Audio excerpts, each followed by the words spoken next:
so it's Laurence here from Farthings in Cambridge. Today we're going to talk about how to read clothing care labels. Clothing care labels can be very confusing. There's different labeling scheme, but there is a generalized shift to international labeling.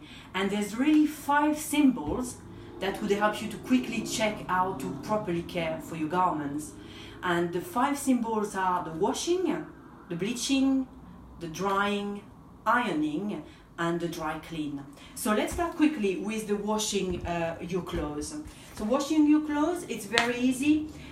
You can see it's like a washing machine and with some wave for the water, and you can wash it at 30. It's exactly the same symbol here, 40, 50, and sometimes even more. That's the main symbol you would find. Very important as well is this one, is if you have to wash it by hands, it's going to be with the hand. And do not wash is that one, so always with the cross symbol.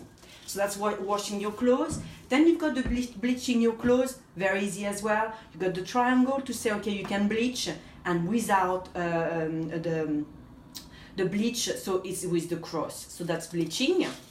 And then drying. If you imagine, it's like a tumble dryer. So it's a square with a circle inside. You can tumble dry with a light, very low heat or a little bit more heat, and then do not use the tumble dryer. Then we've got ironing.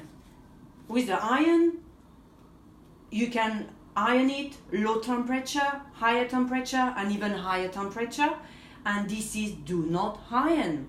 And the last one is the dry cleaning. So you'll find different symbols as well for that, but the most popular are these ones, and the one is with the P, so we use special product, A or F as well, but the symbol that says do not dry clean is this one. So why is it very important to check the label before you wash any garment? It can, if you don't use the right one, the right washing system, it can ruin your garment. So very important to check, and then you make sure it will last longer. Thank you very much. Bye bye.